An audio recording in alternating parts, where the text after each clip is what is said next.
Assalamualaikum warahmatullahi wabarakatuh.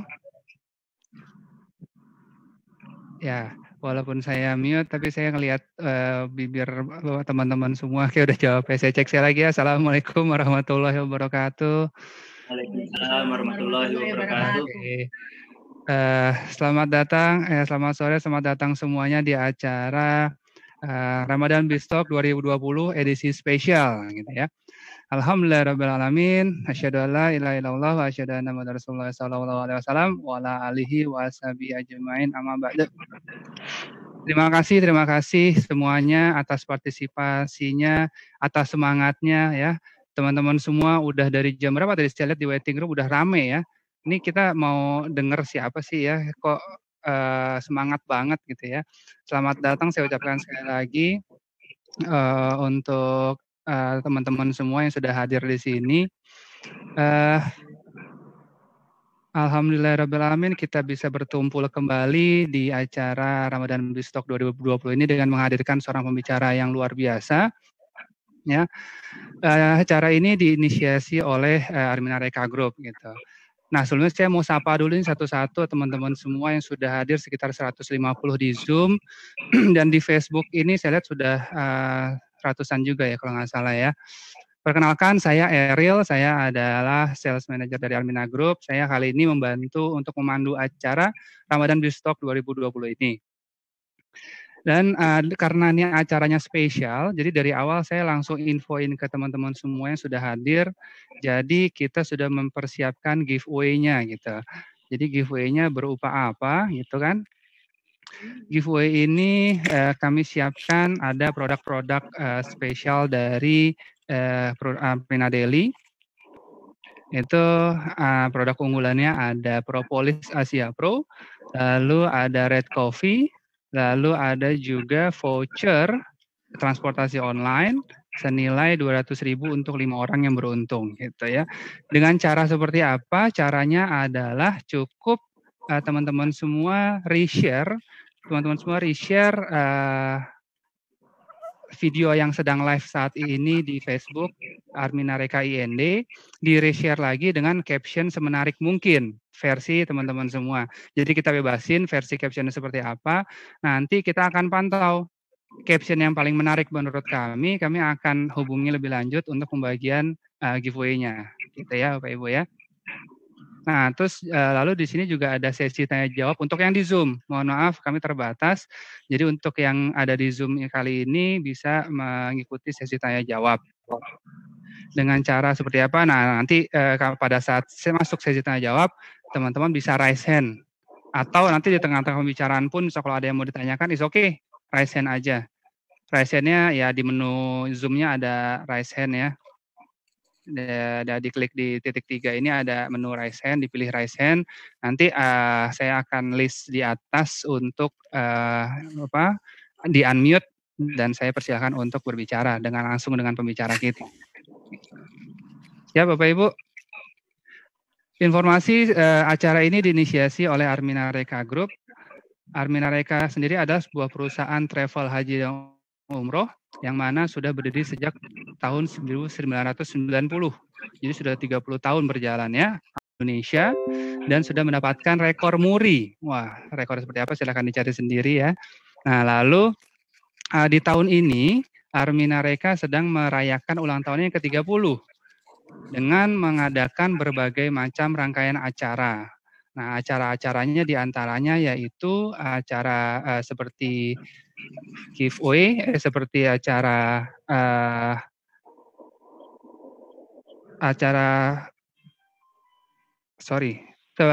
mohon maaf kalau gangguan saya terganggu. Acaranya diantaranya acara charity di 30 panti asuhan di 30 kota. Lalu ada pertandingan sepak bola amal yang mana hadiahnya disumbangkan di panti asuhan. Lalu ada manasik goes to school. lalu ada acara talk show dan lain sebagainya. Ya, namun karena pandemik COVID-19 ini jadi terkendala, kita masih ada beberapa yang belum terlaksana.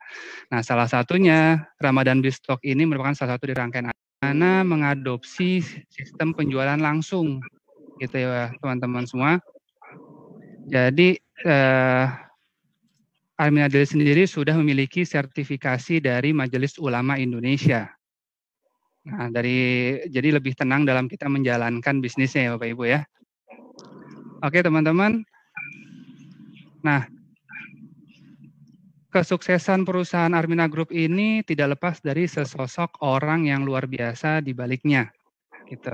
Jadi kita ingin berkenalan langsung dengan seseorang yang luar biasa, yang mana dia adalah pendiri dari Armina Reka Group ini, yang saat ini menjabat sebagai Direktur Utama Armina Reka Perdana. Bapak Ibu, tanpa berlama-lama lagi, selanjutnya mari kita sambut Direktur Utama kita, Mbak Ibu Hajah Darni Guril Darmi. Pada Bunda Guril, kami persilahkan. Halo Bunda. Ya, Mas Eril. Ya Bunda. Assalamualaikum. Waalaikumsalam warahmatullahi wabarakatuh. Apa kabar Bunda? Baik Mas. Gimana, lagi sibuk apa nih Bunda? Enggak sibuk, lagi di rumah, lagi konsentrasi menghadapi Lailatul Qadar. Masya Allah, luar biasa ya. Udah malam ke-27 malam. Tadi malam 27. Insya Allah kita turun lah. Amin. Oke Bunda, silakan kita mau simak sambutan dari Bunda. Ya. Assalamualaikum warahmatullahi wabarakatuh. Waalaikumsalam warahmatullahi wabarakatuh. Alhamdulillahirabbil alamin. Asyhadu alla ilaha illallah wa asyhadu anna Muhammadar Rasulullah sallallahu alaihi wasallam.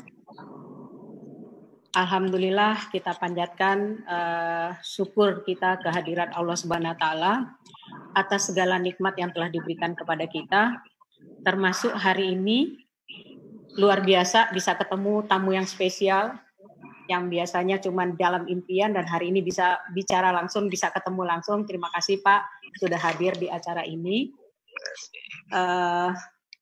Salawat dan salam semoga selalu tercurah pada Nabi besar Muhammad SAW. Mudah-mudahan kita semua nanti mendapat syafaat dari beliau di hari akhir. Saya atas nama pimpinan Armina Reka Perdana mengucapkan terima kasih kepada Bapak Ibu yang sudah hadir di acara ini walaupun secara online, dan ucapan terima kasih saya ucapkan kepada Pak narasumber kita hari ini, Pak Mardigu, yang luar biasa dan nggak pernah terlintas di pikiran, dan hari ini menutup acara bincang-bincang bisnis kita. Nah, mudah-mudahan penutupan ini menjadi inspirasi yang luar biasa buat kita. Yang jelas acara kita ini kita buat semoga orang-orang yang terlibat di dalamnya Allah beri manfaat, Allah beri keberkahan sehingga kita ke depannya menjadi lebih baik lagi. Amin. Amin. Armina Reka, saya mau cerita sedikit tentang Armina Reka. Armina Reka tahun ini umurnya 30 tahun. 30 tahun penuh dengan lika-liku, tapi itulah tantangan. Sebetulnya apa sih yang kita lakukan sampai kita mampu bertahan ke angka 30 tahun? Saya coba cerita sedikit singkat tentang Armina Reka. Armina Reka didirikan tahun 90, dapat izin umroh hajinya tahun 90. Pertama kali memberangkatkan haji pada tahun 91, yang diberangkatkan jamaah hajinya 2, 1 meninggal dunia karena terowongan Mina. Jadi 91 itu terowongan Mina, nah jamaah kita 2, meninggal 1. Dan itu berkembang dan tahun 2004, saya ceritakan tahun 94, itu jamaah Armina 12 orang, jamaah hajinya 12 orang. Yang terjadi adalah jamaah berangkat, tapi sampai di Bandara King Abdul Aziz, 11 orang deportasi, dan hanya 1 orang jamaah yang bisa melewati imigrasi. Nah, Yang satu ini juga nggak mau, saya nggak mau sendiri, saya juga ikutan pulang, akhirnya pulang. Bapak Ibu kebayang nggak? 4 tahun, tahun keempat kita usaha punya jamaah ada peningkatan dari 2 menjadi 14 dan 14 itu dipulangkan. Bayangkan tahun 94 berapa nilai uangnya pada saat itu. Berkembang lagi, kita tetap melakukan marketing, iklan di koran, iklan di radio, iklan di TV, ditambah iklan door to door, tapi itu bukan menambah peningkatan jamaah kita. Tapi yang ada adalah tahun 99 jamaah haji kita tuh 2. Kebayang nggak? 2 jamaah haji kita. Nah, pada saat ini para pemegang saham mulai merasa ini usaha apa? Udah 10 tahun kok jamaahnya cuma segini-segini. Boro-boro merapat untung, yang terjadi adalah kerugian-kerugian. Tapi Mas Eril, Pak Guril itu punya tujuan. Jadi goals-nya itu untuk travel bureau itu luar biasa. Dia bilang usaha ini saya tidak akan jual, saya tidak akan apa-apakan karena usaha ini manfaatnya 2, satu di dunia dan nanti satunya akan kita ambil di akhirat. Sehingga ketika para pemegang saham semua minta dijual perusahaannya, akhirnya Pak Guril beli sahamnya sehingga Arminareka tahun 2000 100% sahamnya milik Pak Guril walaupun dalam keadaan rugi. Coba bayangkan, kalau waktu itu semangatnya atau cita-citanya atau keinginannya nggak kuat, hari ini nggak ada Arminareka. Kalaupun ada, bukan under di bawah keluarga Pak Guril. Itulah namanya cita-cita, itulah namanya semangat atau bahasa apanya visi itu sehingga tetap bertahan. Nah, sampai tahun 2003 Allah memanggil Pak Guril dan akhirnya saya mengambil alih Arminareka Perdana. Saya sebetulnya orang nggak ngerti perusahaan, jangankan jadi direktur, saya nggak pernah kerja di perusahaan. Kemudian saya saya dosen di Fakultas Biologi UNAS. Punya anak 5 kecil-kecil, ditinggal suami, punya perusahaan yang saat itu hanya 3 bulan lagi sudah bawa jamaah haji. Kebayang nggak susahnya? Nah, yang saya lakukan, saya nggak mikirin susahnya. Saya mikirkan bagaimana menyelamatkan jamaah haji ini dan bagaimana menjalankan usaha ini karena saya ingin cita-cita almarhum itu bisa dijalankan. Makanya kalau sampai hari ini ada orang yang nawar Arminareka, saya tuh masih mikir, saya masih ingat kata-kata suami saya, ini usaha yang ingin saya lakukan ila yaumil qiyamah. Gitu. Masya Allah, luar biasa. 2003, kebayang nggak? Perempuan bekerja di Arab, nggak bisa bahasa Arab, nggak pernah pengalaman bawa umroh dan haji, ditinggal suami 3 bulan. Sehingga ketika saya memberi manasik, orang-orang bilang, Bu Guril kan belum habis masa idah, kok bisa ceramah sih? Harusnya nggak boleh, karena orang masa idah tuh nggak boleh tampil di muka orang. Betul. Tapi waktu itu, akhirnya saya, udahlah cobalah, bismillah, nanti saya tobat aja kepada Allah.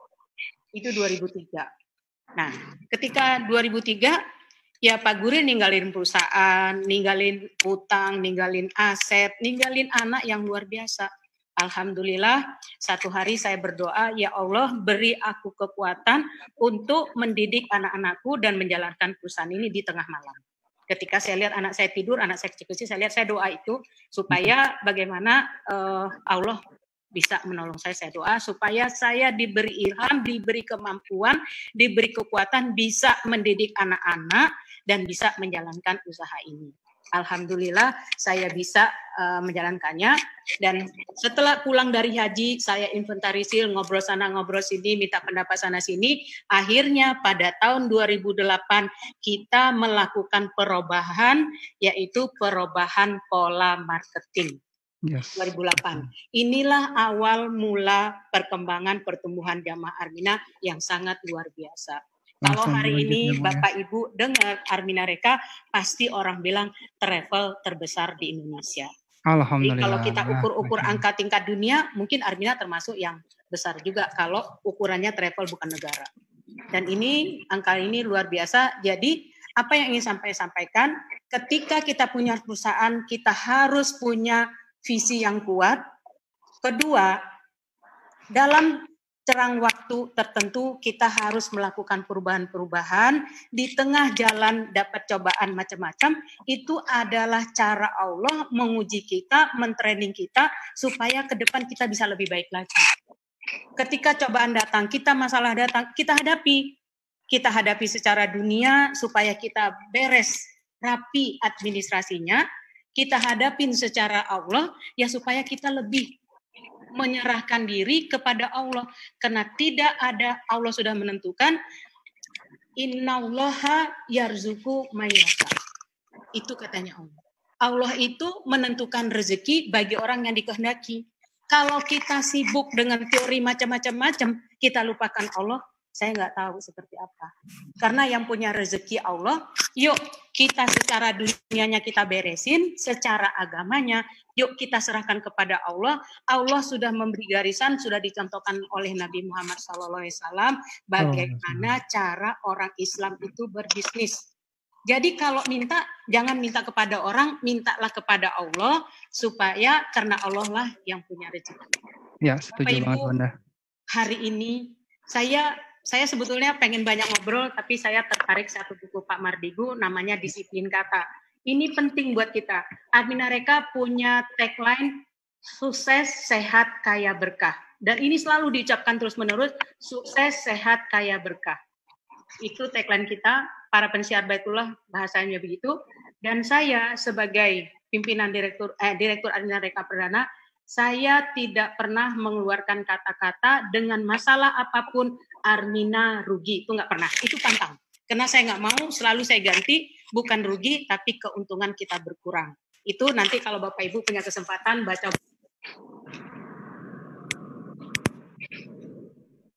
Karena bagaimanapun juga, apapun kehebatan kita, akhirnya kita kembalikan kepada Allah, bahwa rezeki itu Allah yang menentukan.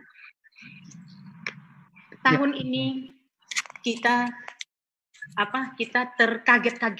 terkaget-kaget gelis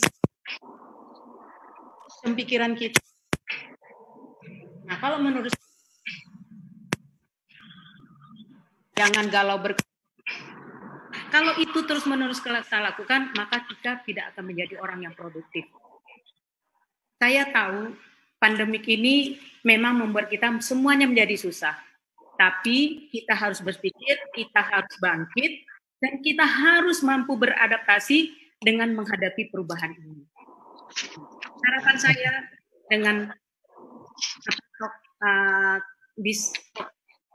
yang hari terakhir ini, kita sudah diberi ilmu macam-macam. Harapan saya semoga Bapak Ibu mendapatkan ilmu ini, sehingga selesai acara ini, kita semua sudah siap. Ibarat pesawat, kita sudah berada di runway. Nah, ketika pandemik ini selesai, kita tinggal take off dan terbang harus lebih tinggi lagi. Amin, amin, amin. Saya mohon maaf kalau ada kata-kata yang salah. Assalamualaikum warahmatullahi wabarakatuh. Waalaikumsalam warahmatullahi wabarakatuh. Bunda, terima kasih sambutannya. Bunda boleh tanya sedikit nggak? Menurut Bunda ini, Pak Wowi itu adalah sesosok seperti apa sih dari matanya Bunda Guril? Waduh, Pak Wowi itu dari segala aspek ya. Sebagai warga negara punya jiwa intelijen. Itu penting untuk menyelamatkan bangsa. Kemudian kemampuan yang paling saya salut, kemanfaatan dia untuk orang banyak. Oke. Baca, lihat tulisan Pak Wabi, semua berpikir bagaimana dia bermanfaat buat orang banyak. Itu juga yang menjadi misi Arminareka. Saya hari ini saya sarankan kepada teman-teman, masukkanlah kemanfaatan kita untuk orang banyak, insya Allah Allah akan menolong kita. Amin, amin, amin. Itu, kemudian pengetahuannya udah antar lintas. Waduh. Bicara ini bisa. Tadi lebih lagi hebat Mas Eril. Ya, komplit ya. Punya rumah yatim. Ya, setuju betul. Jadi sudah lengkap dunia dan akhirat. Amin, amin, amin. Masya Allah. Terima kasih Bunda, terima kasih luar biasa. Saya angkat jempol deh. Nah ini teman-teman juga dong, saya mau share print screen nih. Angkat jempolnya, mana angkat jempolnya? Saya mau lihat mana yang lainnya jempolnya. Setuju nggak sama Bunda Guril? Nah, Oke, mantap lah. Nah seperti yang tadi Bunda Guril udah ngomong ya, kalau ini seseorang yang luar biasa ya, speaker kita sudah menyediakan waktunya di tengah kesibukannya. Saya setuju sekali dengan beliau, orangnya yang humble ya, orang fenomenal, ya berpengaruh, menginspirasi, tapi low profile. Itu dia menurut saya sih Pak Bowi, komplit banget. Emang saya ngefans dia dulu, saya ikut seminarnya, wah luar biasa sih ya, curhatnya gak mau curhat nih. Langsung aja kita dengar beliau ya kayak gitu ya. Nah, tanpa berlama-lama lagi, untuk itu saya akan sambut langsung bicara kita yang luar biasa. Di tengah-tengah kesibukannya beliau bisa hadir dengan kita dan otomatis pesertanya langsung membludak ya. Di Zoom ini sudah 300 orang yang akan penuh sebentar lagi.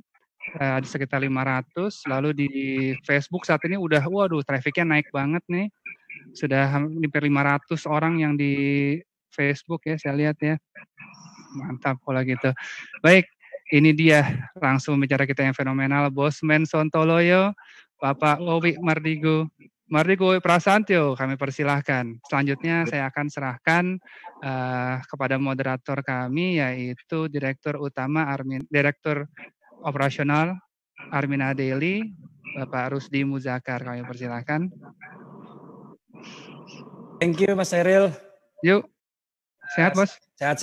Alhamdulillah. Assalamualaikum warahmatullahi wabarakatuh. Waalaikumsalam warahmatullahi wabarakatuh. Terima kasih buat semua teman-teman yang udah join di acara yang sangat spesial ini gitu. Nah, perkenalkan dulu, nama saya Rusdi. Saya yang akan jadi moderator acara yang sangat spesial ini dalam 1-2 jam ke depan. Sedikit cerita nih, saya mau ngebahas background dari narasumber kita yang super spesial ini. Siapa sih nggak kenal pengusaha ternama, memiliki banyak perusahaan gitu loh. Jadi, dan diterima di seluruh kalangan, dari anak muda, ibu-ibu, bapak-bapak, anak kuliahan, netizen, semua. Pokoknya kalau ada yang nggak mengenal narasumber kita ini, tandanya bisa jadi dia nggak punya internet di rumah, ya nggak? Setuju, Mas. Kurang lebih begitu. Nah, kalau menurut pengalaman pribadi saya mengenal sosok yang sangat fenomenal ini sudah beberapa tahun belakangan. Kita sering ketemu, setiap ketemu pasti ngebahasnya bisnis lagi gitu. Buat saya pribadi, sosok ini adalah mentor di dalam bisnis buat saya. Setuju, tapi dia dikenal sebagai orang yang sangat cerdas, luas wawasan, terus kontroversial, iya, saya akuin, nasionalis, kritis, tapi yang paling penting nih, dia pinter banget bisnisnya. Jadi kita nggak usah berlama-lama lagi. Sekarang saatnya kita sambut tamu yang sangat luar biasa, Pak Bosman, Mr. Sontoloyo, Bapak Mardigu Wowi. Silakan Pak. Assalamualaikum warahmatullahi wabarakatuh. Waalaikumsalam warahmatullahi wabarakatuh. Apa kabar Pak? Sehat Pak? Alhamdulillah, Mas Rusdi. Gimana puasanya Pak? Nah, ini puasa kali ini benar-benar berat.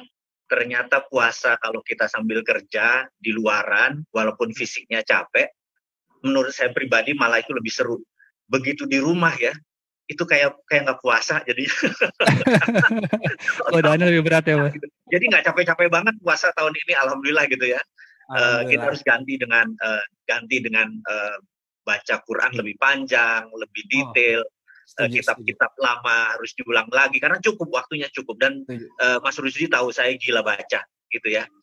Kapanpun saya baca dan ingat kita pernah berjumpa di pesawat, kita duduk bisnis kelas.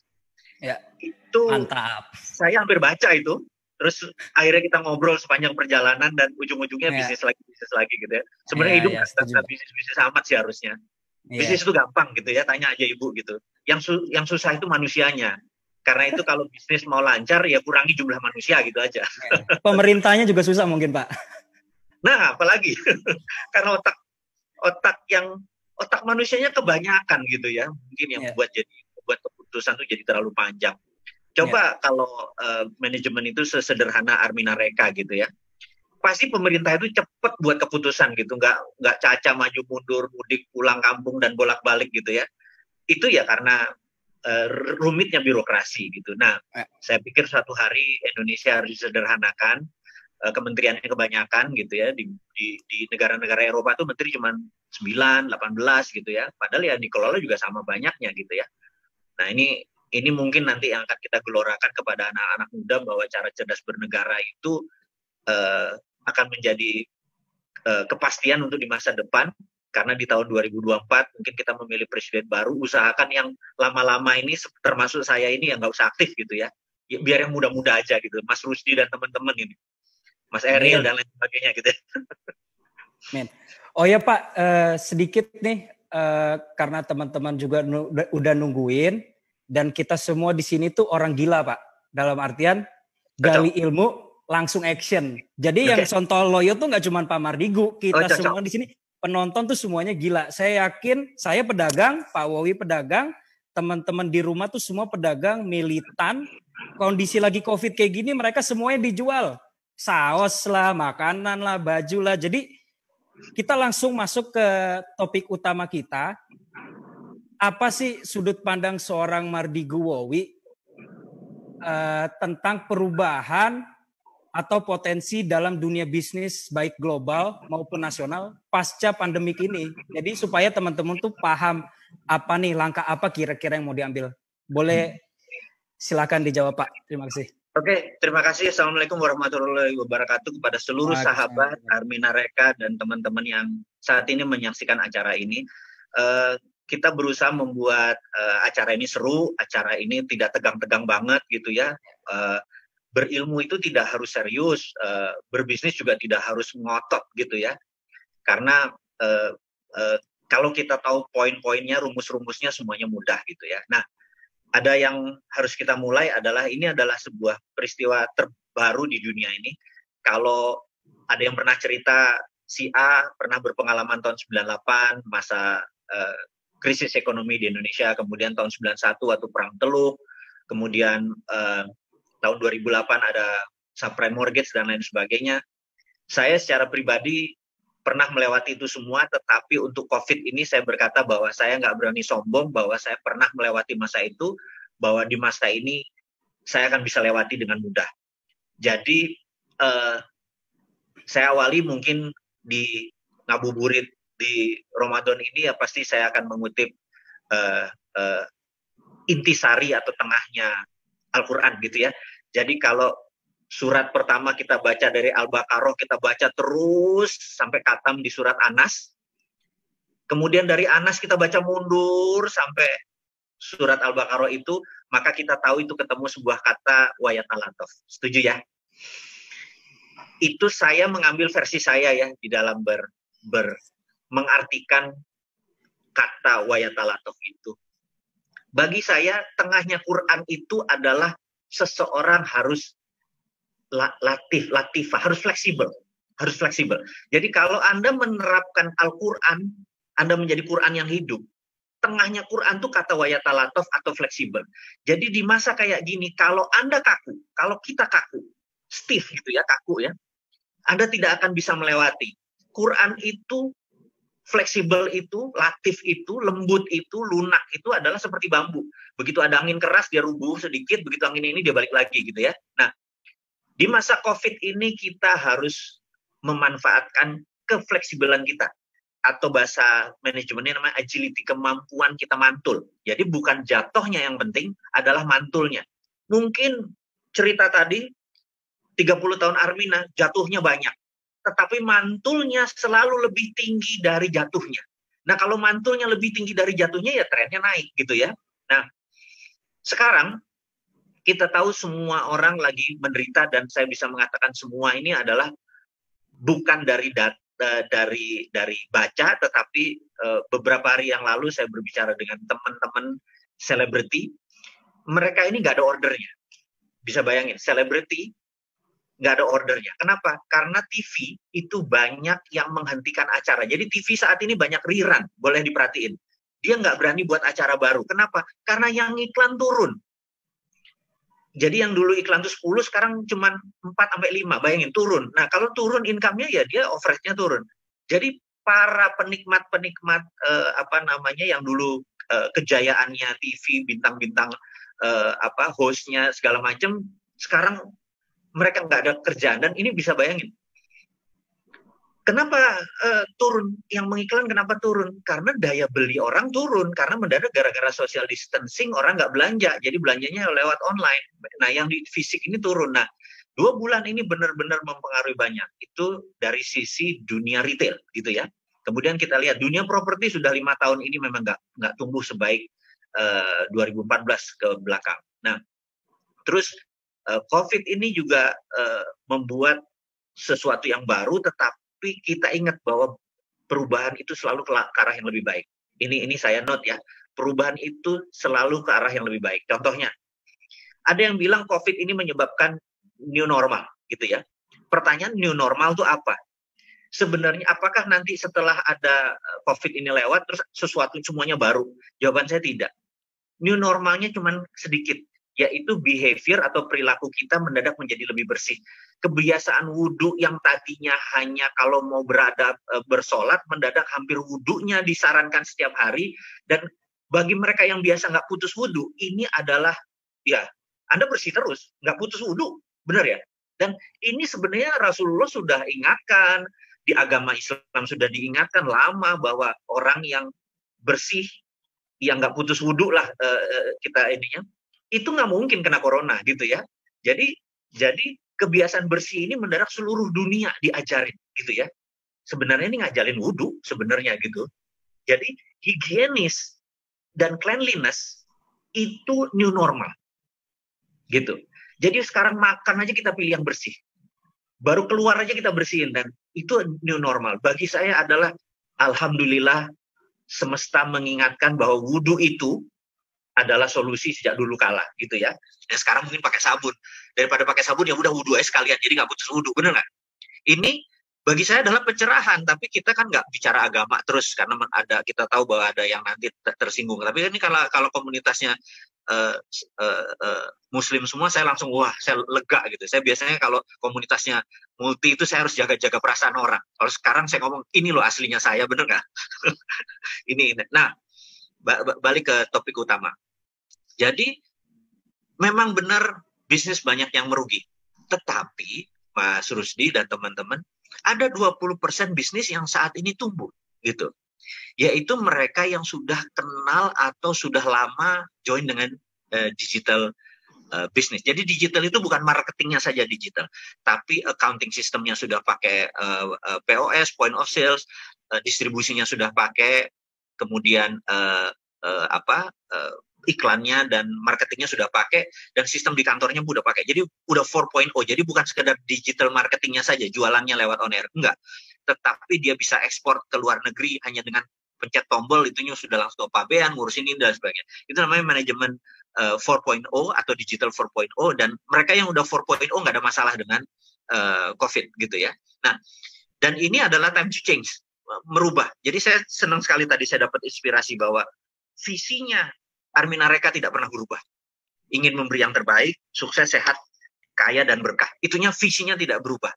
Tetapi caranya yang adaptatif gitu ya, sangat-sangat berubah. Nah, kemampuan merubah ini bagi seorang ibu saya kagum sekali. Gak mudah berubah. Berubah itu nggak mudah. Sekali lagi, ini mendadak kita nggak bisa umroh, nggak bisa haji, gitu ya. Tapi secara psikologi, begitu nanti COVID ini selesai, tur wisata yang paling banyak itu bukan ke Bali, tetapi ngobati hati. Umroh dan haji itu yang paling banyak, gitu. Nah, sebelum momen itulah kita harus siap-siap. Momen itu sebentar lagi datang, gitu ya. Tadi Mas Rusdi bertanya, kapan ini selesai? Mungkin ada pertanyaan seperti itu. Nah, kita ada beberapa skenario, tetapi saya karena lihatnya global, yang saya lihat adalah bukan Indonesia kapan selesai. Yang saya lihat adalah kapan dunia selesai. Itu yang lebih saya lihat gitu ya. Karena kalau Indonesia selesai, Saudi belum selesai, kita juga nggak bisa ngapa-ngapain kalau kita mau berumrah atau haji. Atau sebaliknya, Saudinya udah buka, kitanya belum gitu ya. Nggak selesai juga. Terus, dan untuk ke Saudi kadang-kadang kita harus berhenti dulu di Qatar atau dimanapun ya. Ada strategi untuk murah, kadang-kadang kan kapal dan negara tersebut tidak bisa disinggahi. Di Doha nggak bisa disinggahi. Dan itu membuat kita juga jadi tidak sederhana untuk mengirim jamaah gitu ya. Nah, dunia ini saat ini menurut kita hampir 4 juta, ada yang bilang 4,5 juta sudah terpapar, dan trennya belum turun. Jadi kita lihat dunia saja. Berdasarkan pengamatan teman-teman dari Boston Consult, JP Morgan, dari mereka yang sudah biasa main ratusan tahun ini bisnisnya, ini kemungkinan selesainya gigi 5 ya, disebut selesai gigi 5 itu benar-benar kita sekarang kalau tadinya kecepatannya gigi 5 gara-gara COVID jadi gigi 4, turun gigi 3, gigi 2, tinggal 20% kapasitasnya. Ada yang kayak gitu, bahkan ada yang sudah 0 gitu ya. Nah, pertanyaannya kapan bisa gigi 5 lagi gitu. Saya menganalisa dari JP Morgan, dari Goldman Sachs, dari teman-teman Wall Street, dan dari teman-teman di China Business Consult, sebuah perusahaan yang menganalisa gerakan-gerakan dunia ini, berita buruk bahwa COVID ini di dunia selesainya adalah akhir tahun 2021. Jadi baru 2022, tapi ini gigi 5 ya. Jadi disebut baru kita di 2022 itu bisa gigi 5 gitu ya. Nah, ini nggak mudah nih buat kita, karena kalau kita saat ini banyak yang sudah mantap itu makan tabungan gitu ya. Jadi hidup kita sudah bayar dari tabungan-tabungan. Nah, ada orang yang tahan 4 bulan, bener nggak? Tabungannya. Ada yang tahan 6 bulan gitu ya. Tapi jujur, saudara-saudara kita di bottom of pyramid itu 2 hari sudah habis dia gitu. Nah, inilah yang membuat kita, kesempatan kita untuk tangan di atas, kita harus rela membagi. Ingat, harta itu nggak dibawa mati, bener nggak? Jadi bantulah teman-teman yang di bawah ini gitu. Nah, saya minta izin sedikit di momen ini. Sekali lagi saya minta izin ke Mas Rusdi, ke silakan, Ibu. Pak, silakan Pak. Jadi saya ini merasa tertantang ingin berkontribusi sekali lagi buat agama saya, buat agama kita, buat guru-guru kita, ustadz-ustadz yang mengajari kita. Saya ingin berkontribusi. Ingin berkontribusinya begini. Saya merasa saya ini bukan anti dolar, saya benci bahkan gitu ya sama dolar, karena sejak tahun 1971 dolar itu memprint uangnya tidak pakai emas lagi, gitu ya. Dan bisa bayangin, dia ngeprint dolar itu suka-suka dia, gitu. Terus entah bagaimana di seluruh dunia ini, bahkan di kampus-kampus diajari bahwa dolar adalah mata uang dunia. Sementara Amerikanya si POM itu nerbitin gitu aja gitu ya. Nah, saya dari dulu berpikir, kemudian di tahun 2017 saya terpikir, gara-garanya adalah saya pikir, loh, 2009 ada sebuah benda yang namanya Bitcoin gitu. Ini saya cerita sedikit, saya mohon maaf untuk izin hanya 5 menit. Silakan, Pak, silakan. Untuk mengekspresikan ini aja. Nah, Bitcoin itu bukan mata uang. Bitcoin itu adalah dengan sistem algoritma, dia menerbitkan sebuah uang yang benar-benar 21 juta satoshi ini benar-benar amanah gitu ya, benar, karena trusted open ledger. Nanti saya ceritakan. Sehingga terjadilah sebuah nilai baru. 10 tahun kemudian 2019 Bitcoin menjadi salah satu mata uang yang ditakuti oleh IMF, oleh dunia. Nah, di tahun 2017 saya tuh mikir, kayaknya menarik ya. Nah, saya mundur sedikit, mungkin teman-teman sudah tahu, saya mundur sedikit. Tahun 2000, saya waktu itu bertiga ingin membeli perusahaan yang namanya Google. Google belum Alphabet waktu itu. Google lagi mencari dana kayak kalau sekarang, dunia sekarang suka right issue gitu ya. Dia ada, waktu itu dia menjual 21% sahamnya dengan 36 juta dolar gitu ya. Kami bertiga urunan nih. Dan saya, yang paling besar ada teman saya si F ini. Kami berdebat 2 hari 2 malam di Amerika, di kamar di San Francisco, di apartemen. Kita berdebat bahwa saya menganggap bahwa Google is the future gitu. Sementara teman saya si F ini dia bilang enggak, Yahoo is the winner. Jadi search engine itu Yahoo yang the winner gitu ya. Saya bilang enggak. Saya bilang pasti Google pasti bisa ngalahin Yahoo gitu. Kenapa? Saya suka sekali pemiliknya, Sergey Brin-nya. Saya suka Mas Rusdi-nya lah gitulah cerita. Jadi saya ngeliat tuh apa-apa dari orangnya, dari who-nya. Saya nggak melihat sesuatu dari bendanya, dari jenis usahanya, enggak, saya who-nya, karena who run the show. Ibu ini adalah anchor-nya. Semua ada bisnis umroh, tapi kenapa bisa besar? Karena putusan ibu ya. Jadi who-nya saya lebih mementingkan di dalam bisnis. Jadi mudah-mudahan teman di dalam melihat bisnis bukan sekedar apanya dan profitnya berapa, angka bisa diatur. Tetapi who run the show, siapa yang akan menjalankan itu jauh lebih penting. Nah, saya lihat Sergey Brin dan lain temannya, saya bilang ini orang futuristik, ini orang punya visi. Seperti Armina punya visi gitu ya. Nah, tapi sahabat saya ini bilang no, Yahoo is the winner. Jadi akhirnya kita nggak jadi gitu ya. Di 2018 kami kumpul lagi makan siang, dia bilang dulu coba kita beli Google ya, kata dia. Jadi 21% itu kalau sekarang nilai Alphabet kan 1.000 billion atau 1 triliun dolar. Jadi kalau 21% itu adalah 210 billion dolar. Itu sama dengan APBN Indonesia gitu ya. Kan nyombong, ini nyombong. Yang jelas itu nggak jadi dibeli aja gitu kan. Jadi ya, itu kita cuman jadi bahan omongan kita aja. Nah, suatu hari di 2017 saya tuh merasa, kan saya lama di Department of Defense, saya lama sekali di bidang dunia. Saya kalau hari Rabu dulu adalah bagian answer analisis dan strategis dari lembaga pertahanan di Indonesia. Jadi dunia data bagi saya. Jadi kalau Senin, Selasa dan hari biasa saya adalah Peter Parker, kalau hari Rabu saya Spider-Man, gitulah kira-kira ya. Saya punya split personality gitu. Pada saat Spider-Man ini saya jadi NKRI garis lurus gitulah kira-kira gitu ya. Nah, jadi saya tahu bahwa di tahun 64 pemerintah Amerika tuh bilang kita harus punya bentuk telekomunikasi yang lain. Dulu kan telekomunikasi itu cuma PSTN, telepon kabel itu yang pakai dial gitu ya. Itu namanya PSTN. Kita harus punya bentuk lain dalam komunikasi. Mereka akhirnya DoD, Department of Defense atau Menteri Pertahanan, Kementerian Pertahanannya Amerika membuat sebuah studi, akhirnya disetujui. Tahun 69 berdirilah yang namanya internet gitu ya. Jadi seluruh bisnis, selama Anda pakai internet, siapa yang pegang? Nah, udah nggak usah jawab ya. Jadi Alibaba misalnya, Tencent, dia pakai apapun selama pakai internet, datanya dipegang, nah, gitu sebagai. Nah, www adalah darlingnya internet, ya. Sama, Bitcoin itu darlingnya blockchain. Tapi blockchain bukan Bitcoin gitu ya. Ini hanya sekedar hanya untuk ngebayangin aja nih, teman-teman kan generasi milenial semua. Saya sama ibu doang yang kolonial ini berdua gitu ya. Jadi kita di situ saya bilang bahwa kayaknya blockchain is the winner gitu ya. Saya mikir enggak, pasti blockchain is the winner. Jadi ini pertaruhan lagi. Jadi 2008 saya waktu itu menjaminkan sedikit emas saya membuat Sironium. Jadi mosok Bitcoin yang nggak pakai nggak pakai jaminan aja pembelinya banyak. Kalau saya pakai jaminan emas, saya terbitin Sironium, harusnya banyak yang beli gitu. Begitu kita launching 2018 Juli, jalan bagus, alhamdulillah. Toto disemprit sama Bank Indonesia, prit gitu ya. Wah, kenapa nih saya bilang gitu? Menurut Bank Indonesia adalah di Indonesia cuma boleh rupiah, tidak boleh mata uang lain, gitu ya. Terus saya bilang, lah kenapa Bitcoin boleh? Oh, Bitcoin yang punya asing. Gitu loh. Oke. Kalau saya bikin perusahaan di Malta, PT Sironium Global, kemudian saya akuisisi PT Sironium Indonesia, Sironium jadi global company. Betul nggak? Ya, dan boleh beredar di Indonesia nggak? Boleh. Dia bilang gini, bukan boleh. Ya boleh sih, tapi Anda NKRI-nya mana? Kami pajaknya untung dari mana? Saya bilang, Pak, saya bikin Bapak nggak boleh.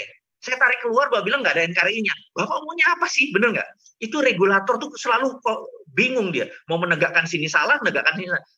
Akhirnya start dari Malta.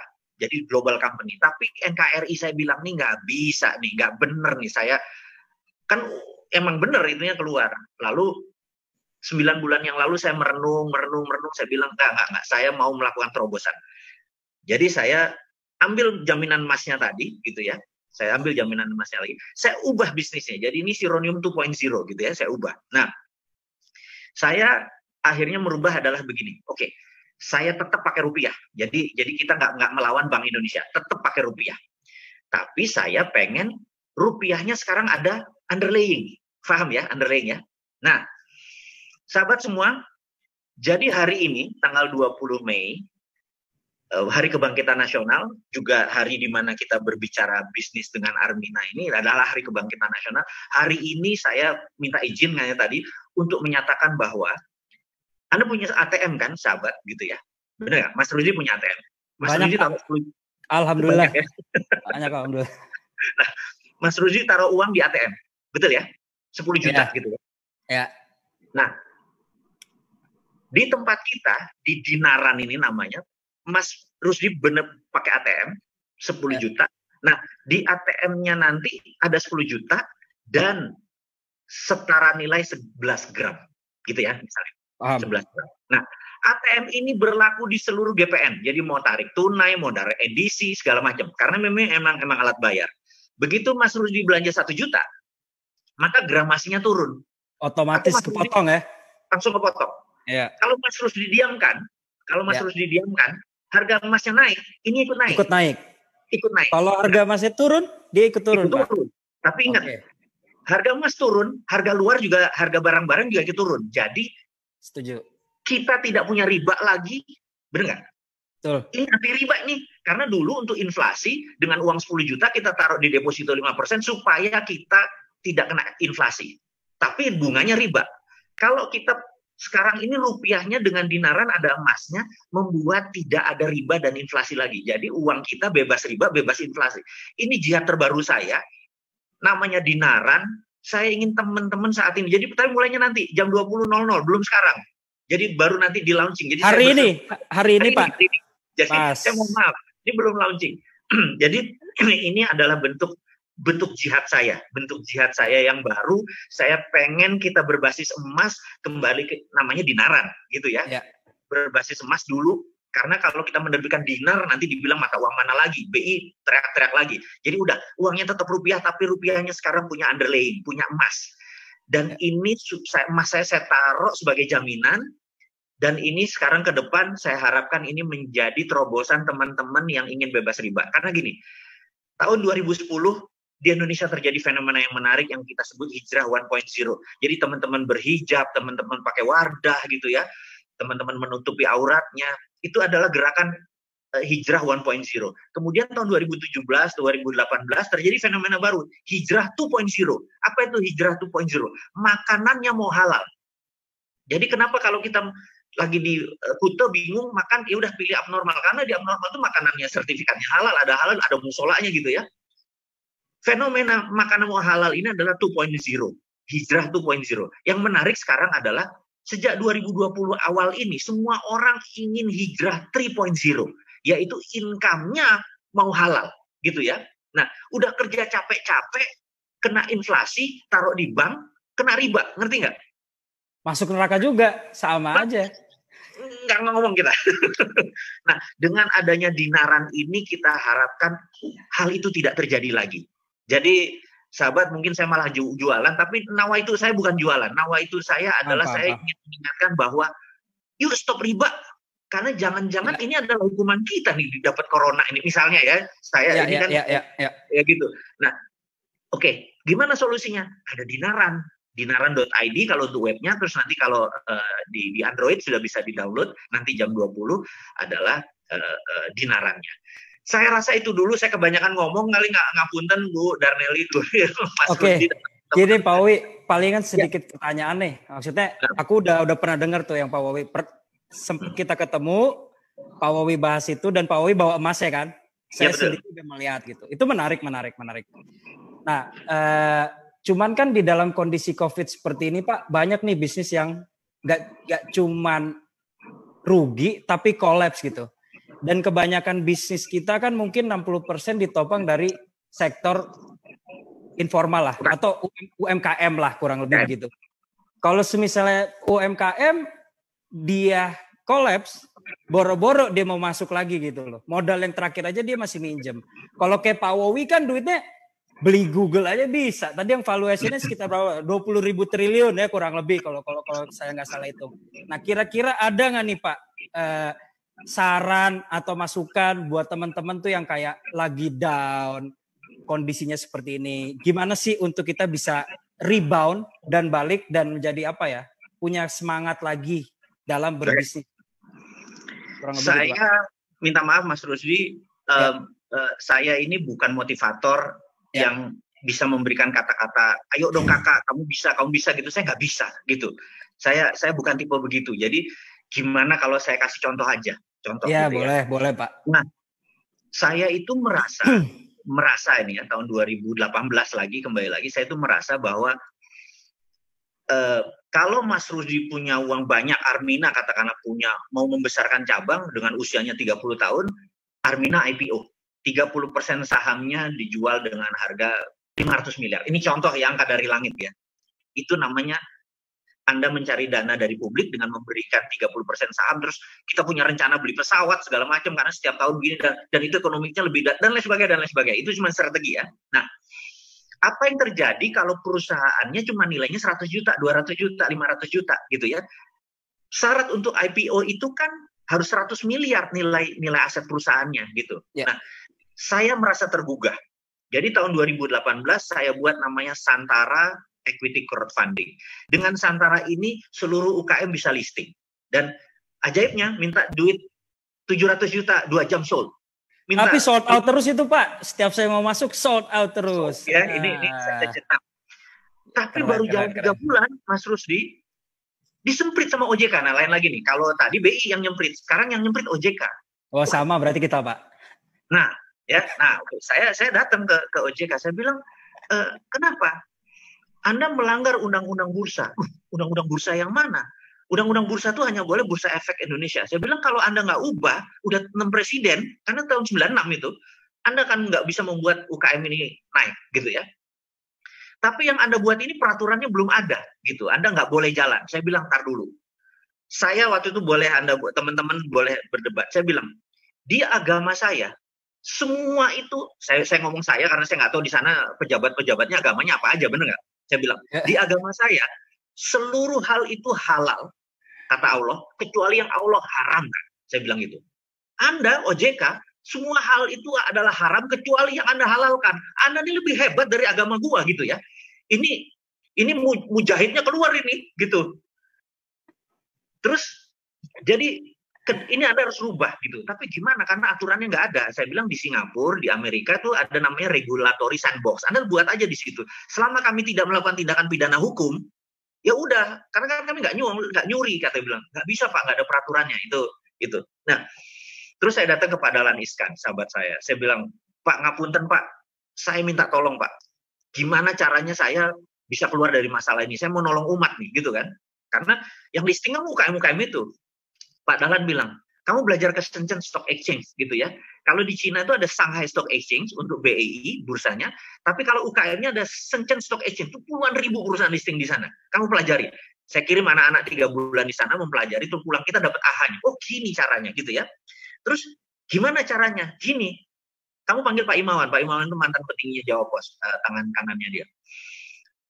Kamu gugat negara. Kami dulu waktu Jawa Pos JTV ingin buat TV, kan TV harus nasional, nggak bisa TV lokal.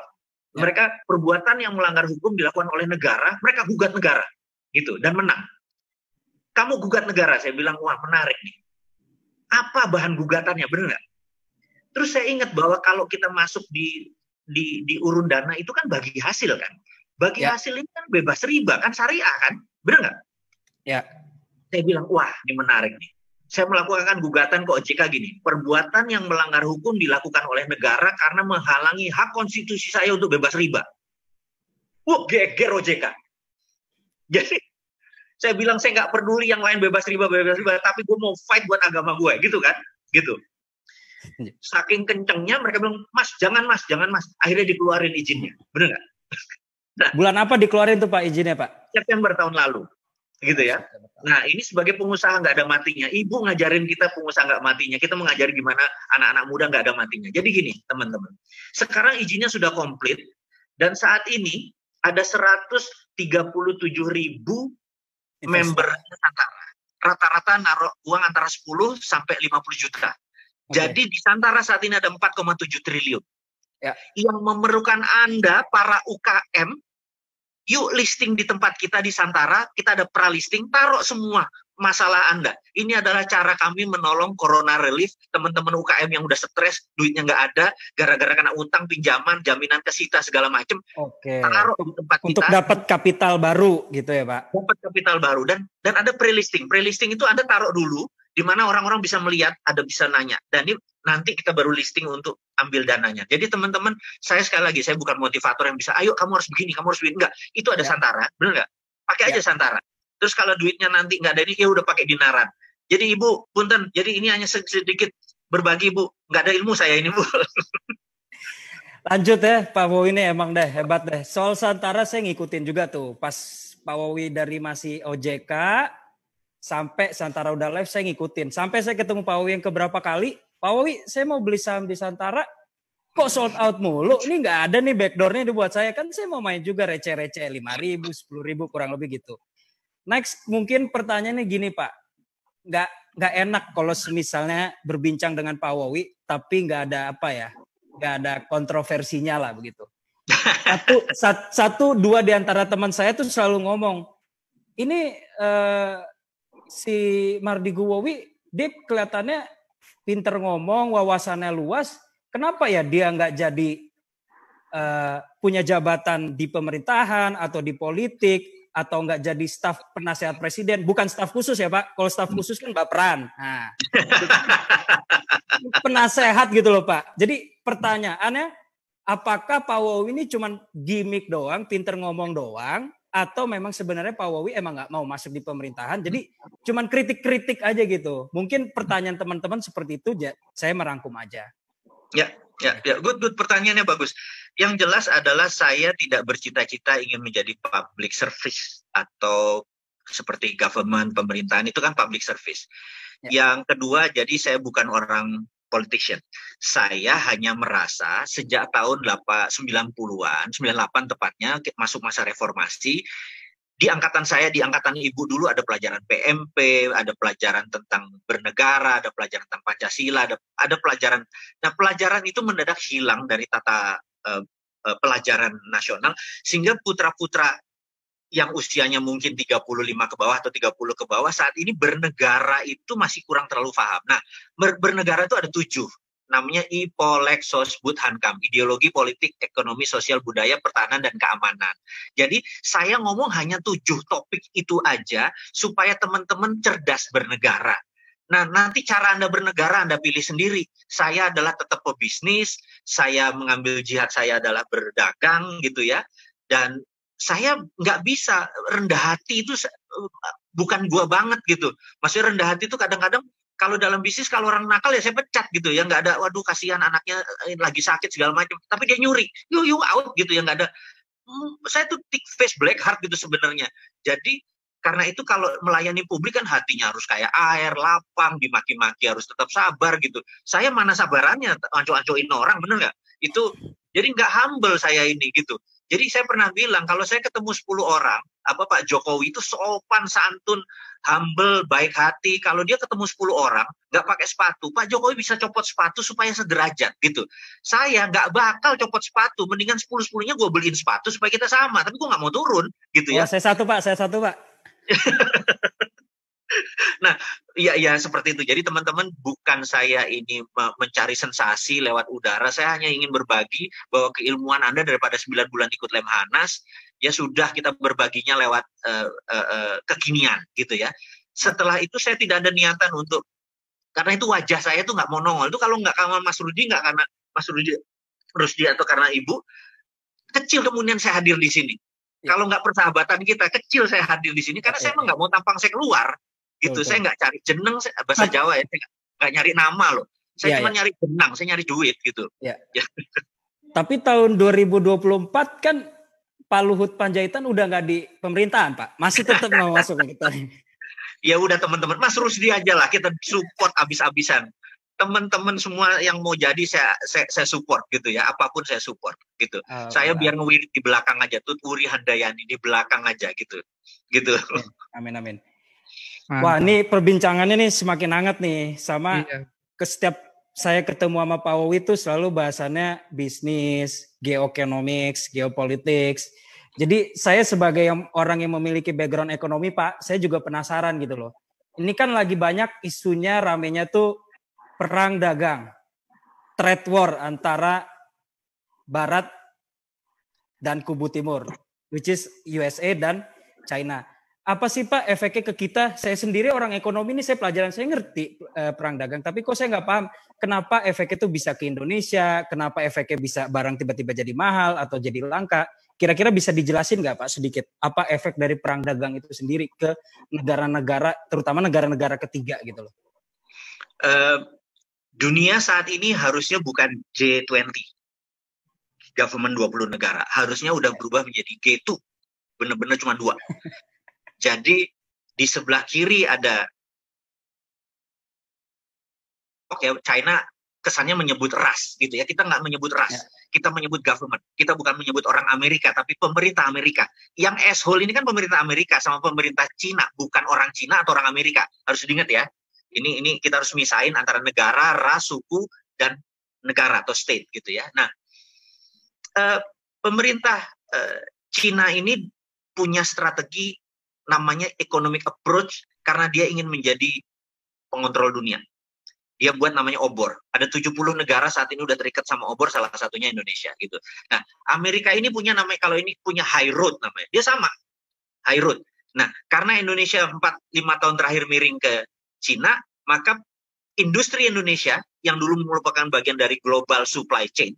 Jadi dari cara Amerika mengendalikan itu global supply chain. Misalnya gini, mobil Toyota itu kaca spionnya bisa di Romania, brake-nya, remnya bisa di Thailand, Indonesia bikin bannya gitu ya. Nah, itu namanya global supply chain. Begitu Indonesia miring ke Cina, order global supply chain-nya udah nggak di Indonesia, udah nggak dikasih Indonesia lagi gitu. Karena itu industri Indonesia turun. Harus paham ya ini ya. Jadi memang kalau di sini, nah karena turun karena bukan merupakan bagian global supply chain. Ini terjadi 6 tahun terakhir karena Indonesia miring ke Cina. Nah, oke. Jadi efeknya apa?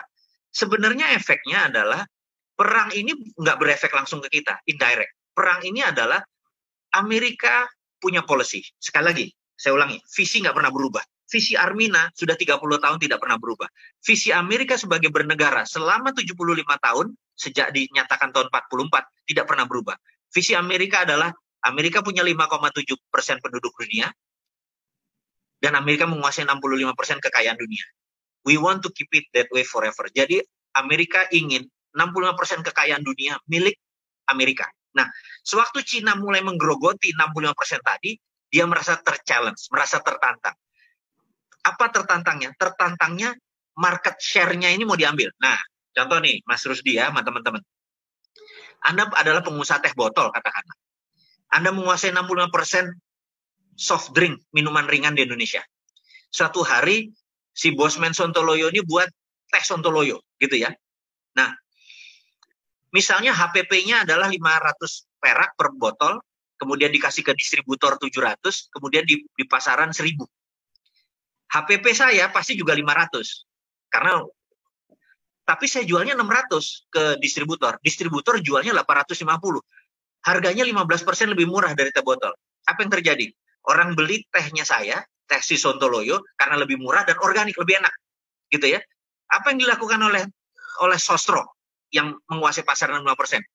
Dia bisa turunin harga yang tadi 500 ongkosnya, diturunin jadi 500. Diturunin 450 kalau perlu. Dia rugi. Begitu dia rugi, rugi, kita dagangnya gimana? Kita baru mulai minjem dan lain sebagainya, dagangnya rugi. Akhirnya kita bangkrut, benar nggak? Begitu bangkrut dia balik lagi. Nah, jadi sewaktu dia menguasai pasar, dia tuh menguasai profit. Begitu Amerika pasarnya mulai digerogoti, ya dia cemas dong, benar nggak? Ya. Nah, haruslah dihukum. Cara hukumnya gimana? Ya udah, karena pasar terbesar di Amerika, tarifnya dinaikin, masuk dinaikin. Jadi mereka ngambil, ya udah kamu masukin ke Amerika tapi pajaknya ditinggiin. Nah, efek ini mulai saling tekan. Apa yang dilakukan oleh Cina? Dibantinglah yuan. Kan kalau ini ya akhirnya perang, ini perang dagang. Jadi tadinya perang dagang, trade war, terus jadi perang currency, terus akhirnya dipukul lagi dengan perang biologi gitu kan. Itu pukul-pukulan. Itu kita ini adalah economic at war. Jadi bukan economic at usual di mana kita ada boom, ada bust, ekonomi lagi naik, ekonomi turun, inflasi. Sekarang economic at war.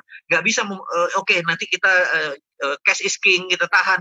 Ya cash is king, begitu perang cashnya jadi nilainya 0. Emas yang harganya tinggi, benar nggak? Jadi economic at war itu emas yang menjadi patokan gitu ya, Mas Rusdi. Nah, karena itu saya agak ngotot, saya takut nih begitu bedil-bedilan nih antara Cina sama Amerika, rupiah nggak ada nilainya, dolar nggak ada nilainya, emas kita yang selamat, benar nggak? Ini saya ini selalu terpikir, selalu gelisah bagaimana menyelamatkan umat, menolong umat. Seperti Ibu bilang, kaya tuh gampang, tapi bekerja untuk umat adalah segalanya. Nah, balik lagi ke pelajaran ekonomi tadi. Jadi, indirectly, karena kita ini adalah negaranya sumber daya alam, kan kita ini yang dilirik oleh mereka karena SDA-nya, sumber daya alamnya. Ya. Dilirik oleh China, diambil nikelnya, dan itu kita protes keras, karena yang dibayar nikel. itu NPI itu adalah nickel pig iron. Ini goblok bang nih anggota DPR, gue agak jadi marah gue nih, batal nggak puasa gue nih. Jadi yang dibayar itu cuma nickel pig iron-nya, padahal dalam nickel pig iron-nya itu ada ferro, ada namanya ferronickel. Jadi besinya nggak dibayar, ferronya nggak dibayar. Belum lagi rare earth yang lain seperti kobalt, litiumnya nggak dibayar. Nah itu dibawa nikelnya, kita dapat sales dari nikel, tapi nanti di sana mereka dapat kobaltnya, dapat ini. Itu saya bilang, gitu, kok bisa sih lu percaya sama negara itu gitu ya. Sama, Amerika juga ngadalin kita juga udah lama. Dia ngambil Freeport, kopernya diambil, padahal dari koper tersebut kalau diurai ada uranium, ada gold, ada platinum gitu kan. Kita cuma dibayar kopernya. Jadi saya bilang, nih anggota DPR kemana sih lu, karena nggak pernah belajar Lemhanas sekali, jadi nggak ngerti bahwa aset itulah yang diambil, cuma dibayar pokok-pokoknya doang. Yang kecil-kecilnya goldnya nggak dibayar, platinum nggak dibayar gitu ya. Jadi saya bilang, wahai anak muda sahabat saya yang ini, kalau Anda bercita-cita jadi anggota DPR, tolong tadi undang-undang yang Minerba tadi batalin lagi dan tidak boleh diambil barang itu kecuali dibayar kontennya. Ferronya dibayar, nikelnya dibayar, litiumnya dibayar gitu loh. Nah, gue jadi emosi nih gimana? Mas Rusdi yang pertanyaannya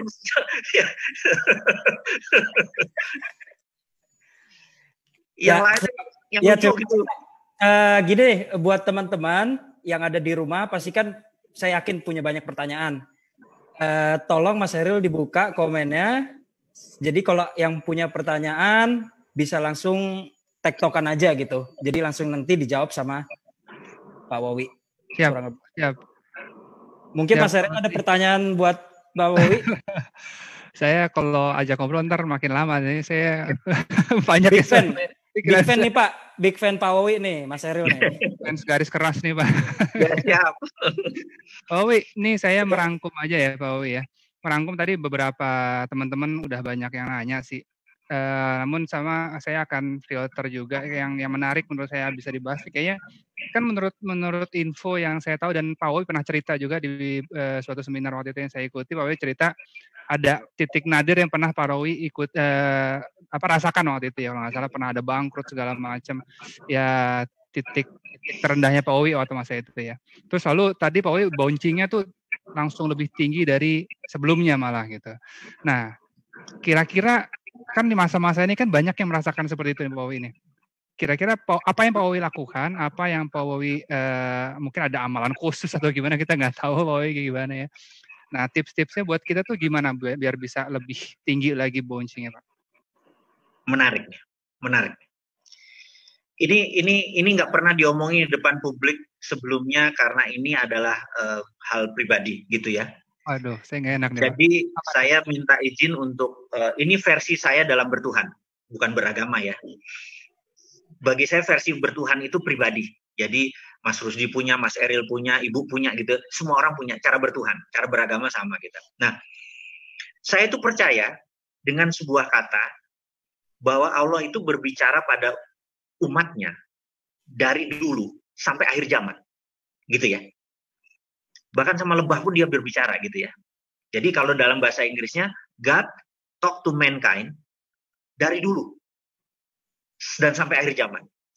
Yang jadi pertanyaan adalah bukan kepada siapa dia berbicara, tetapi siapa yang mendengar, gitu. Jadi saya memilih untuk mendengar. Karena itu saya berdoa selalu bahasa Indonesia. Karena saya nggak ngerti bahasa Arab. Basic-basicnya saya bahasa Arab. Bagi saya Tuhan, Allah itu, ya saya berkomunikasi sama dia, gitu. Dan saya sering ngomong sama diri sendiri, karena Allah dekat dengan ulat leher. Agak aneh sebenarnya, karena saya tahu prinsipnya. Tuhan berbicara pada umat manusia dari zaman dulu sampai akhir zaman. Bukannya, enggak, itu berhenti di Rasulullah. Saya merasa tidak, karena di Quran bilang dia sama lebah aja ngomong gitu ya. Saya pikir, oke, Anda boleh punya pendapat. Bagi saya bertuhan ada. Nah, jadi yang poinnya adalah bukan kepada siapa dia berbicara, tapi siapa yang mendengar. Dan saya memilih mendengar. Jadi pada saat saya lagi merana, lagi meratap, tahajud saya ngobrol aja, bener-bener sahabat saya, bener-bener, ya Allah saya curahin aja. Habis itu keluar Anda nggak ada orang lagi tahu dengan masalah Anda, dan nanti tahu ada ide aja gitu ya. Wah, itu saya syukuri karena itu saya mungkin orang yang paling bersyukur itu nggak pernah habis, karena Allah itu ajaib bagi saya. Bahkan saya punya nama ke-100, kan Allah ada 99 nama. Saya punya nama ke-100 buat dia. Allah tuh maha lucu gitu. Saya sering ketawa sama dia gitu. Jadi ini versi saya dalam bertuhan. Sekali lagi saya mohon maaf, mungkin ada teman-teman yang ahli agama, yang mengerti agama, ngomong apa sih ini orang gitu ya. Tapi karena tadi pertanyaannya personal gitu ya, saya jawabnya juga personal gitu ya. Mudah-mudahan menjawab teman-teman. Kalau lagi saya gundah, saya ngomong sama Allah saya gitu. Mantap, mantap. Baik, Pak Owi, luar biasa. Jadi ya curhat sama yang tepat ya Pak ya. Nah, boleh lagi tanya Pak, ini saya merangkum banyak pertanyaan dari para teman-teman yang udah hadir nih. Kan seperti yang tadi saya present di awal, itu adalah Armina Daily merupakan bisnis retail dengan mengadopsi sistem jaringan atau penjualan langsung gitu Pak Owi ya. Ya. Nah, Oke, misalnya dari masa-masa pandemi kayak saat ini gitu ya, menurut Pak Owi kan Pak Owi kan orang data ya, orang riset data, jadi based on data. Nah, menurut Pak Owi, pandangan Pak Owi sendiri menyingkapi bisnis jaringan seperti ini kayak gimana masa-masa saat ini? Menarik. Bisnis jaringan itu ada 2. Bisnis jaringan yang saya tahu ada 2. Satu, how to build people. Build people, bukan produk. Begitu people-nya jadi, produk apapun Anda bisa laku, betul ya. Dan bagaimana membuat orang di bawah Anda lebih besar pendapatannya dari Anda, gitu ya.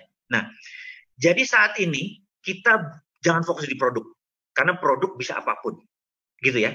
Tapi fokus di building people. Nah, kuncinya adalah bagaimana mengedifikasi. Jadi di masa COVID ini adalah masa kita build people, shoulder to shoulder, ketemu setiap hari sama downline kita, pastikan dia punya ilmu yang sama pada saat nanti COVID selesai. Mereka sudah bisa take off semua dan income mereka harus lebih besar daripada kita, gitu ya. Nah, hal-hal seperti begini saya lama di dunia bisnis jaringan.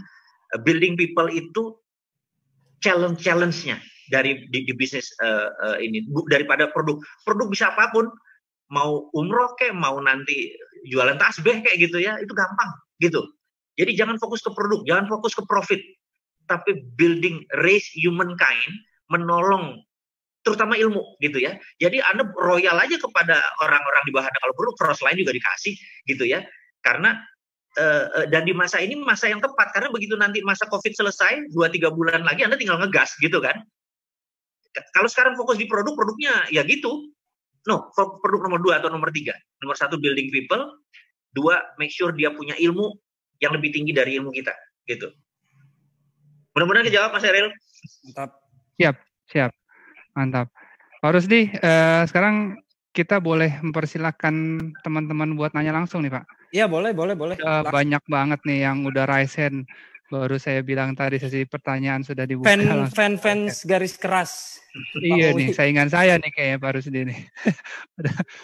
Nah, teman-teman yang mau tanya mungkin videonya tolong diaktifkan karena saya akan mempersilahkan untuk bertanya langsung dengan ini Bosman Sontoloyo kita ini luar biasa. Atau bingung apa yang bertanya ini, begitu banyak informasi udah dapat jadi bingung bertanya apa. Oke, ini ada Rona Ega Karisma. Coba Rona Ega Karisma saya akan persilahkan buat bertanya. Monggo dipersiapkan pertanyaannya. Ya, nih, waduh, ini anak milenial juga nih ya. Masih di mute itu Mas. Ya, sebentar. Oke, Rona Ega Karisma, kami persilahkan. Assalamualaikum warahmatullahi wabarakatuh. Waalaikumsalam. Dari mana Mas Rona? Assalamualaikum Pak Mardigu. Saya dari Trenggalek. Waalaikumsalam. Wah, loh kan. Kita dari Sabang Jawa Timur Pak Mardigu. Tunggu Mas, sama pertanyaan. Oke. Jadi gini Pak Mardigu. Jadi kan saya juga sudah lama ngikuti Pak Mardigu kan. Nah itu ada video yang judulnya itu The Winners Take All. Nah tadi saya tertarik Pak Mardigu juga cerita pada DOD itu kan juga sudah ngadain rencana bagaimana telekomunikasi itu kan bisa berubah lebih baik kan. Nah akhirnya dibentuk inilah internet, artinya tercipta internet. Dan internet itu kan juga dalam berbagai aspek itu kan juga ada. Akhirnya aspek-aspek yang menggunakan internet itu ada profitnya dan profitnya masuk ke pihak yang ngadain internet itu. Nah sekarang pertanyaan saya gini, ini juga untuk umat ya. Bagaimana strategi kita ataupun strategi menurut Pak Mardigu agar kita itu nggak kalah dan bisa mematahkan kata the winners take all itu. Padahal kita kan juga baru mulai. Semamanya kita umat Islam itu juga mau bikin internet sendiri gitu loh maksudnya. Kira-kira Pak Mardigu punya strategi apa enggak gitu? Baik, itu aja Pak Mas Ratna. Aman ya. Terima kasih Mas Ratna. Mau Jadi, langsung dijawab atau gimana Pak? Monggo, saya boleh jawab dulu sedikit kok ini pertanyaan. Oh, iya. Jadi saya boleh jawab sebentar aja. Jadi gini, ada sebuah rumus bisnis ya. Ada sebuah rumus bisnis. Mungkin bahasa Inggris. Rumusnya if you cannot beat them, join them gitu ya. Kalau kamu tidak bisa ngalahkan orang itu atau mereka, bergabunglah dengan mereka. Karena perang itu bukan solusi. Perang itu pertamanya doang. If you cannot beat them, join them gitu ya. Bagi saya mengalahkan internet, Anda punya duit piro, benar nggak? Anda punya resources piro, itu bisa habis umurmu, belum tentu kamu menang, gitu ya. Nah, bagaimana sekarang override, menaiki.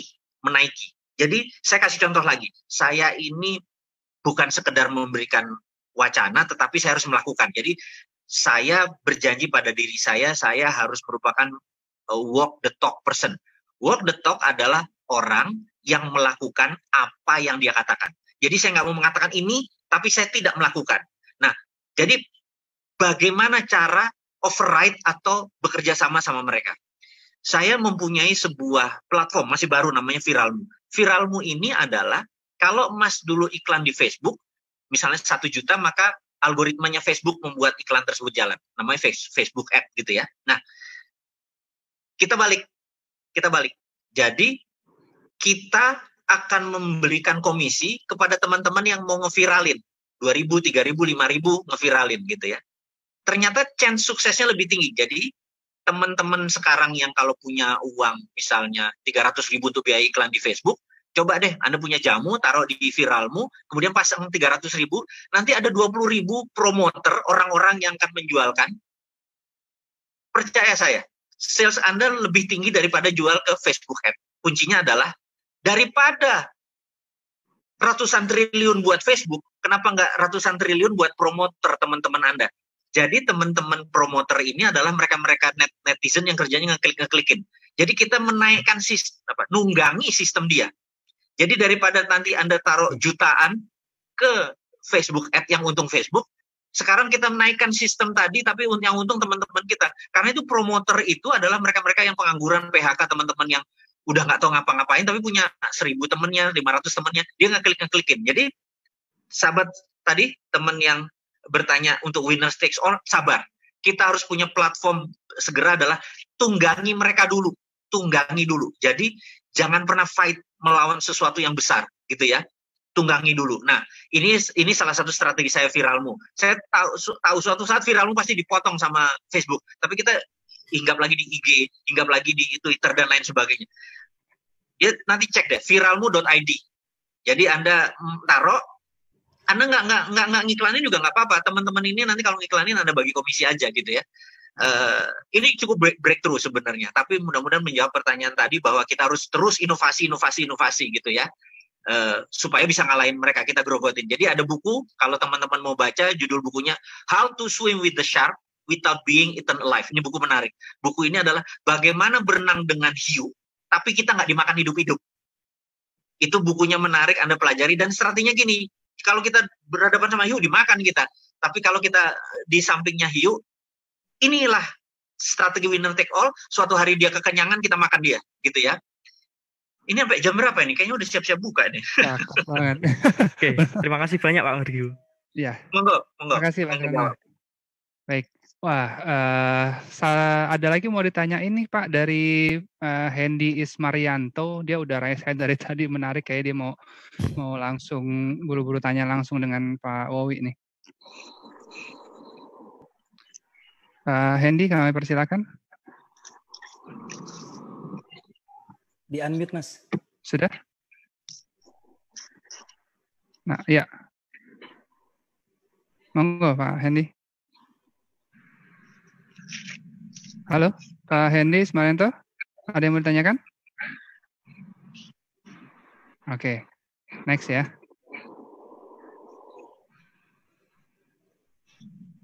Ini ada Reski Ilham Putra yang mau tanya juga nih, dan Pak Wowi. Monggo Mas Reski, kami persilakan. Baik, makasih Mas. Ya. Buat Mas Wowi, saya mau nanya nih, kan masalah dinaran. Nah, dinaran itu kan kita ngeinvestasi duit ke sana, terus duitnya itu kan dikurskan ke emas. Nah, terus dalam emasnya itu dari mana gitu lah? Apakah emasnya itu dinaran yang beli emas dalam bentuk jumlah yang besar, terus kalau ada orang yang nyimpan duit ke sana, terus seolah-olah orang itu membeli emasnya, atau gimana gitu? Mohon penjelasannya lagi gitu. Nggak paham saya, nggak paham. Coba diurai lagi. Nah, jadi kan ini di dinaran itu kita kan ngasih duit ke kita masukin duit ke dinaran, dikurskan ke dalam emas. Nah, emasnya ini itu maksudnya emasnya itu ini datang dari mana gitu? Apakah dari dinaran tersebut menyediakan emas dalam jumlah yang besar, terus kita investasi ke sana, dalam investasi itu kita misalnya ganti uang gitu? Good, oke. Saya sederhanain ya, saya sederhanain jawaban. Jadi saya punya emas yang saya taruh di Bank Arta Graha. Bank Arta Graha adalah kastodiannya, gitu ya.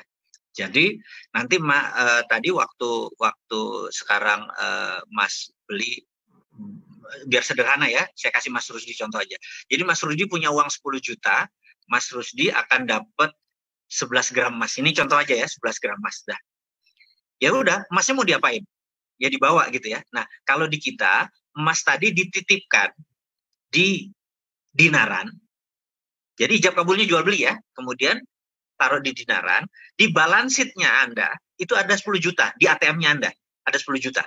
Nah, begitu 10 jutanya ini Anda belanjakan dan hanya pakai ATM, belanjakan, maka gramasinya turun. Jadi pada saat gramasinya turun artinya Anda jual emas, saya beli. Paham ya? Nah, ini kan jual beli lagi statusnya ya. Ijabnya selalu jual beli, cuman mesinnya aja pakai digital. Jadi di sini kalau emasnya tidak ada yang maksudnya tidak ada transaksi, cuman beli, suatu hari emas kita ya habis. Maksudnya emasnya udah milik orang, itu tidak bisa double pay karena itu dipegang kastodian, saya nggak megang. Nah, nanti rupiah Anda, saya sebenarnya begitu Anda masuk 10 juta, balance sheet-nya pindah ke ATM tadi, saya nggak megang uangnya Anda, bener nggak? Mas Rusdi waktu masuk 10 juta, pegang emasnya, saya pegang rupiahnya. Waktu Mas taruh emasnya di kita, taruh lagi di kastodian, rupiah saya tadi pindah ke ATM Nas, bener nggak? Iya. Nah, di mana saya untungnya gitu?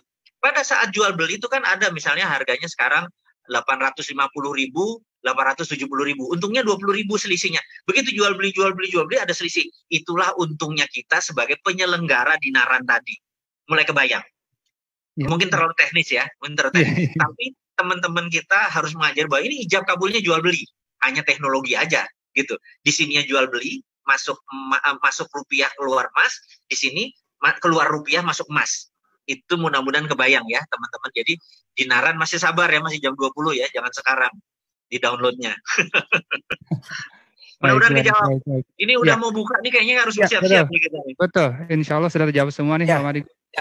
Cukup.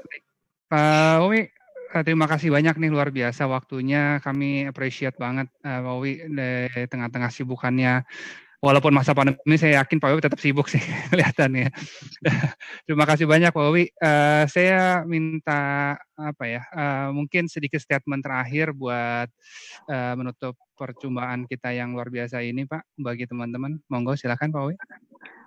Teman-teman, di masa pandemi ini memiliki ilmu adalah hal yang paling penting. Jadi saran saya adalah baca buku, kemudian bersilaturahmi gini, perbanyak diskusi-diskusi seperti begini, dan membangun kekuatan berjamaah itu lebih powerful. Jadi the power of jamaah lebih powerful daripada the power of individu. Jadi saat ini adalah masa berjamaah, masa kita bergandengan tangan walaupun dengan online. Jadi kalau ada forum-forum seperti begini, teruslah tambah ilmu tadi, teruslah berbagi kalau Anda punya, dan saya ingatkan bahwa banyak teman-teman saat ini di bottom of pyramid yang terbawah memerlukan uluran Anda. Harta Anda nggak dibawa mati. Anda banyak ngasih itu Anda banyak dapat. Jadi sekarang masanya memberi. Dan kalau bisa pada saat tangan kanan Anda memberi, tangan kiri Anda nggak tahu gitu ya. Jangan di selfie-selfiein, udah nggak masanya lagi kita pamer-pamer kayak gituan gitu ya. Jadi mudah-mudahan ini bisa menjadi gerakan moral kita yang baru. Sukses bersama, sukses buat Armina, selamat ulang tahun yang ke-30. Mas Rusdi dan Ibu dan teman-teman. Dan jangan bosan-bosan mengundang saya, mudah-mudahan faedah pertemuan hari ini. Saya mohon izin. Kita tunggu di next pertemuan selanjutnya, Pak. Baik, terima kasih teman-teman semua. Assalamualaikum warahmatullahi wabarakatuh. Waalaikumsalam warahmatullahi wabarakatuh. Terima kasih Pak Marigu untuk membarokahkan pertemuan kita pada kali ini. Baiknya kita sama-sama berdoa. Semoga penyampaian Pak Marigu tadi bisa kita aplikasikan segera. Mari Pak Fauzi Ihsan kami persilakan. Bismillahirrahmanirrahim. Assalamualaikum warahmatullahi wabarakatuh. Waalaikumsalam warahmatullahi wabarakatuh. Saudara-saudaraku semua yang dirahmati Allah, dimanapun Anda berada, wabil khusus yang berada di komunitas pada sore hari ini yang sedang live. Mari di waktu yang mustajabah ini, sama-sama kita berdoa kepada Allah Subhanahu wa Ta'ala. Waktu yang mustajabah, saat yang mustajabah, dalam kondisi yang seperti ini, kita bersama-sama aminkan dalam hati, ikhlas, ridho semua karena Allah Subhanahu wa Ta'ala. A'udzu billahi minasyaitonir rajim. Bismillahirrahmanirrahim. Alhamdulillahi rabbil alamin. Hamdan yuafi ni'amahu wa yukafi mazidah. Ya Rabbana lakal hamdu kama yanbaghi li jalali wajhikal karimi wa 'azimi sultan. Allahumma shalli ala Muhammad wa ala ali Muhammad. Allahumma taqabbal minna innaka antas samiul alim wa tub 'alaina innaka antat tawwabur rahim. Allahumma anta rabbi la ilaha illa anta khalaqtani wa ana abduka wa ana ala ahdika wa wa'dika mastata'tu a'udzu bika min syarri ma sana'tu abu'u laka bi ni'matika 'alayya wa abu'u bi dzambi faghfirli fa innahu la yaghfiru dzunuba illa anta. Allahumma taqabbal du'ana, Allah taqabbal syiyamana, Allahumma taqabbal a'malana bi rahmatika ya arhamar rahimin. Rabbana dzalamna anfusana wa illam taghfir lana wa tarhamna lanakunanna minal khasirin. Rabbana la tuzigh qulubana ba'da idh hadaitana wa hab lana min ladunka rahmah innaka antal wahhab. Bi rahmatika ya arhamar rahimin. Ya muqallibal qulub tsabbit qalbi 'alal iman. Ya muqallibal qulub tsabbit qalbi 'ala dinikal Islam bi rahmatika ya arhamar rahimin. Ya Allah, ya Rahman, ya Rahim, ya Aziz, ya Jabbar. Sore ini di hari ke-28 di bulan sucimu, di bulan Ramadan kami bermunajat padamu. Setelah kami berkumpul melalui media sosial, ya Rabb, kami akui segala kesalahan, khilaf, dan dosa-dosa kami. Maka di waktu yang mustajabah ini kami memohon kepadamu, ampuni segala salah dan dosa kami, ampuni khilaf kami, ya Allah. Karena siapa lagi yang akan mengampuni kami kecuali Engkau. Jangan biarkan dosa-dosa kami terus mengiringi kami, sampai kami nanti berhadapan dengan Engkau di yaumil akhir, ya Rabb. Ya Allah, salam rindu kami, salam kangen kami, sampaikan kepada kekasih kami Nabi Muhammad SAW. Inilah kami umat yang mencintainya, umat yang ingin memeluk tubuhnya, umat yang ingin mencium tangannya, ya Allah. Ya Allah, ampuni segala salah dan dosa kami, dan jadikan segala apa yang kami lakukan di bulan Ramadan ini, ibadah kami, bisnis kami, dagang kami, belajar kami, semuanya adalah menjadi bagian dari ibadah, dan Engkau jadikan semua ini menjadi tasbih-tasbih kami kepadamu, ya Allah. Ridhoi bisnis kami, ridhoi dagang kami, ridhoi usaha kami, pekerjaan kami, ya Allah.